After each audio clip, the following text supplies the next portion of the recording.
ആടുജീവിതം അങ്ങനെ ഗംഭീര വരവറിയിച്ചിരിക്കുകയാണ്. ഈ ഒരു നോവൽ മലയാളികൾക്ക് എത്രത്തോളം പ്രിയപ്പെട്ടതാണെന്ന് ആടുജീവിതം എന്ന ചിത്രത്തിൻ്റെ അഡ്വാൻസ് ബുക്കിംഗ് നോക്കുന്ന സമയത്ത് നമുക്ക് മനസ്സിലാവുന്നു. സിനിമ തിയേറ്ററിൽ എത്താൻ ഇനിയും 3 ദിവസങ്ങൾ ബാക്കി നിൽക്കെ കേരളത്തിൽ നിന്ന് മാത്രമായിട്ട് അഡ്വാൻസ് ബുക്കിങ്ങിലൂടെ ഈ ഒരു ചിത്രം 1,60,00,000 രൂപ നേടിക്കഴിഞ്ഞു. World wide advance booking pre sale മാത്രമായിട്ട് 3.25 കോടിക്ക് മുകളിൽ നേടാനും ചിത്രത്തിന് സാധിച്ചിട്ടുണ്ട്. അതോടൊപ്പം ബുക്ക് മൈ ഷോ ആപ്പിൽ ഈ ഒരു ചിത്രത്തിൻ്റെ ഇൻട്രസ്റ്റ് റേറ്റ് പ്രേക്ഷകർ രേഖപ്പെടുത്തിയിരിക്കുന്നത് 210Kക്ക് മുകളിൽ രേഖപ്പെടുത്തിയിരിക്കുന്നു. നമ്മുടെ അറിവ് ശരിയാണെങ്കിൽ ഒരു മലയാള സിനിമയ്ക്ക് ഏറ്റവും കൂടുതൽ interest rate book my show ആപ്പിൽ രേഖപ്പെടുത്തിയിരിക്കുന്ന ചിത്രമായി തീരുകയാണ് പൃഥ്വിരാജിൻ്റെ ആടുജീവിതം.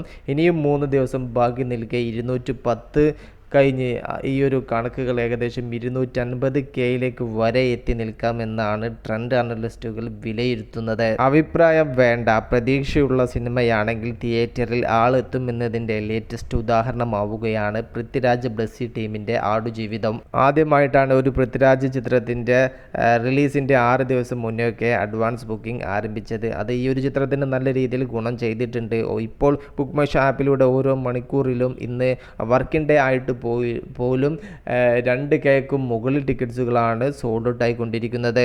ബിഗ് ബഡ്ജറ്റ് മൂവിയാണ് ആടുജീവിതം. ചിത്രത്തിൻ്റെ ഒഫീഷ്യൽ ബഡ്ജറ്റ് കണക്കും കാര്യങ്ങളൊന്നും ഇതുവരെയും പുറത്തുവിട്ടിട്ടില്ല. എന്നാൽ പല സൈറ്റുകളിൽ നിന്നും വ്യക്തമാവുന്നത് ചിത്രത്തിന് 80 കോടിയോളം രൂപ ചിലവ് വന്നിട്ടുണ്ട് എന്നാണ്. അതിനിയൊരു പ്രൊമോഷൻ ഫിഗർ ആണോ എന്നും അറിയില്ല.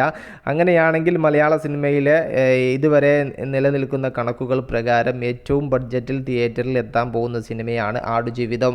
എക്സ്ട്രാ ഓർഡിനറി പോസിറ്റീവ് റിപ്പോർട്ട് വേണ്ട, വൻ ദുരന്തമാവാതെ ജസ്റ്റ് കണ്ടിരിക്കാമെന്നുള്ള റിപ്പോർട്ട് ആടുജീവിതം എന്ന ചിത്രത്തിന് നേടാൻ സാധിച്ചാൽ ബോക്സ് ഓഫീസിൽ വലിയ വേട്ടയ്ക്കാണ് ആടുജീവിതം തിരികൊളുത്താൻ വേണ്ടി പോകുന്നത്. എക്സ്ട്രാ ഓർഡിനറി പോസിറ്റീവ് റിപ്പോർട്ടാണ് കിട്ടുന്നതെങ്കിൽ പല റെക്കോർഡിലേക്കും മത്സരിക്കാൻ ആടുജീവിതം മുന്നിലുണ്ടാവും എന്നത് വ്യക്തമാണ്. ആരൊക്കെ ആടുജീവിതം എന്ന ചിത്രത്തിന് വേണ്ടി കാത്തിരിക്കുന്നു? ജസ്റ്റ് ഒന്ന് കമൻ്റ് ആയിട്ട് രേഖപ്പെടുത്തുക. മൂവി പ്ലസ് മീഡിയ, ഞാൻ ജിനു ജനാസ്.